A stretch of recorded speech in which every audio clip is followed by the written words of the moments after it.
Welcome back, Luxurious Fleet. Batteries, EVs, profitability is a big discussion today, especially when it comes to Toyota, Hyundai, and even Tesla. EVs in the future will be superior and more numerous, but what's the cost?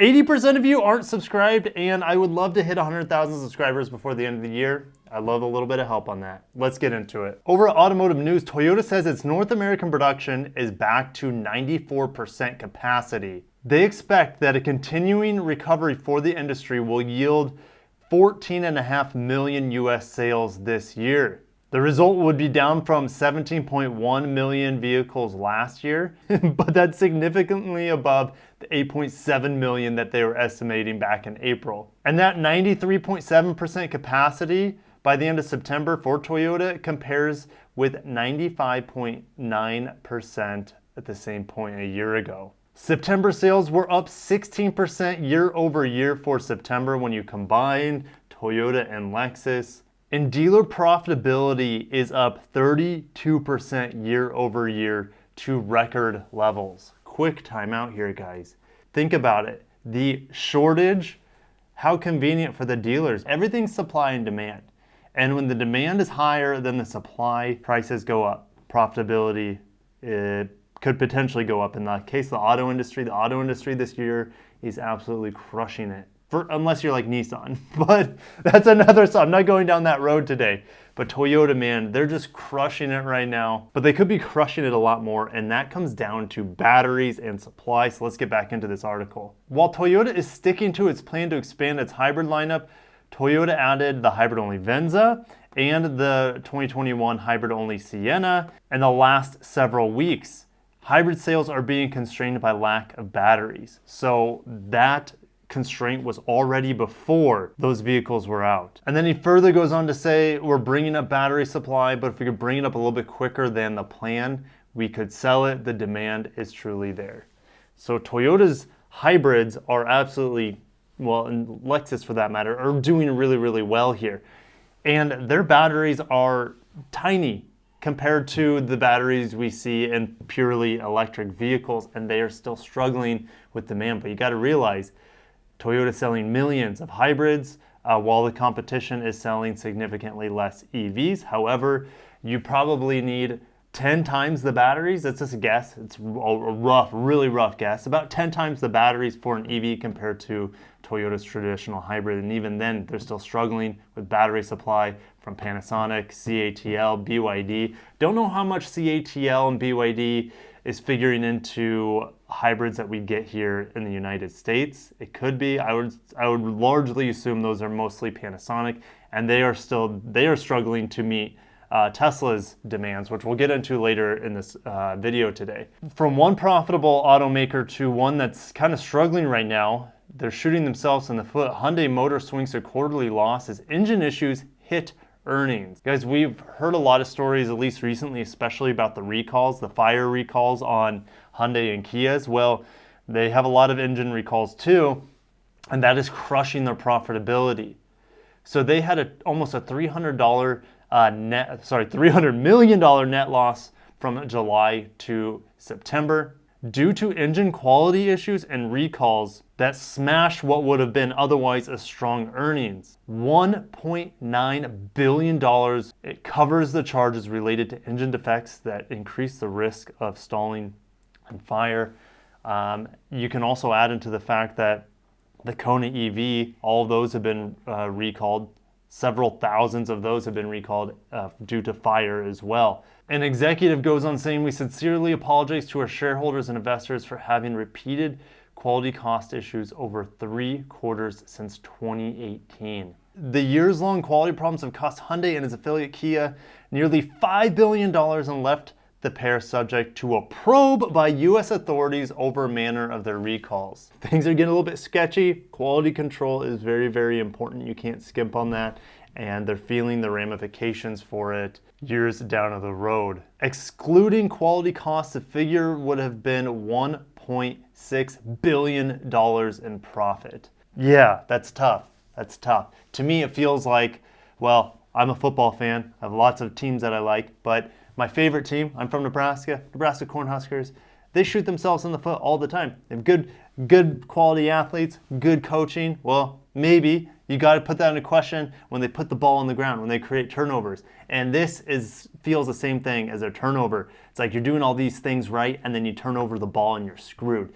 These recalls, these quality control issues, they're fumbling the ball, they're throwing interceptions, and it's crushing their profitability. They'll be fine. They'll be fine, but can't feel good. Can't feel good, especially if you're an investor. Guys, and we're sticking with automotive news the entire day today. So next article though, EV ambition spark reinvention at Kia. Kia's new global boss, Ho Sung Sung, has embarked on a 5-year plan to realign South Korea's automaker world business around electric vehicles and new mobility. We want to be more dynamic, stylish, and inventive. The new direction targets a mass ramp up of EVs through 2025 and a rapid expansion into what the company calls purpose-built vehicles, or PBVs, or PB&Js. These are runabouts dedicated to new mobility enterprises such as ride-hailing, robotaxis, and on-the-go e-commerce. That kind of reminds me a little bit of Toyota's e-Palette and things like that they were supposed to unveil this past summer at the Tokyo Summer Olympics. But yeah, rest in peace. It'll be 2021 Summer Olympics where we'll see those vehicles in action. They have invested $25 billion through 2025 for these new endeavors. Kia will build an EV lineup of 11 models by 2025, and it will have 7 EV-only products by 2027. So what does it mean by EV lineup of 11 models by 2025? It could be hybrid, plug-in hybrid, fuel cell, even though Hyundai's more on the fuel cell side, but yeah, 7 EV-only products by 2027. That'll be here before we know it. Kia plans to sell 500,000 battery electric vehicles by 2026 and move another 500,000 hybrids, plug-in hybrids, and other eco-friendlies in that time. Okay, well that just answered my question. And this is a bold goal. Bold goal. Kia wants EVs to generate 20% of its worldwide sales by 2025 and a quarter in 2029. Do you think Kia will do it? We just talked about battery shortages for Toyota. Kind of a different situation, but not really. Batteries are batteries, and who knows if who knows if we're going to have enough batteries to supply all these manufacturers. And you got to keep in mind, it's like, okay, well, you know, EVs are eco-friendly, right? Well, when it comes to emissions out of the tailpipe, absolutely. But most people are going to be powering those EVs by fossil fuels. And how many fossil fuels? What's the carbon effect by producing all these batteries? What's the effect on the earth by producing all of these batteries? Cars are a very, very taxing commodity appliance for the global sustainability side of things. Cars are still really bad for the environment. EVs long-term could be slightly better, but you still got to be able to recycle the batteries. And one last topic before we close things up. Credit sales extend profit streak for Tesla. Tesla has racked up $699 million in profit over the past 15 months, its longest consecutive stretch in black. But its main business, building and selling of electric vehicles, is still a money loser. I'm not going to dive too much into this, but this little graph here says everything we need to know.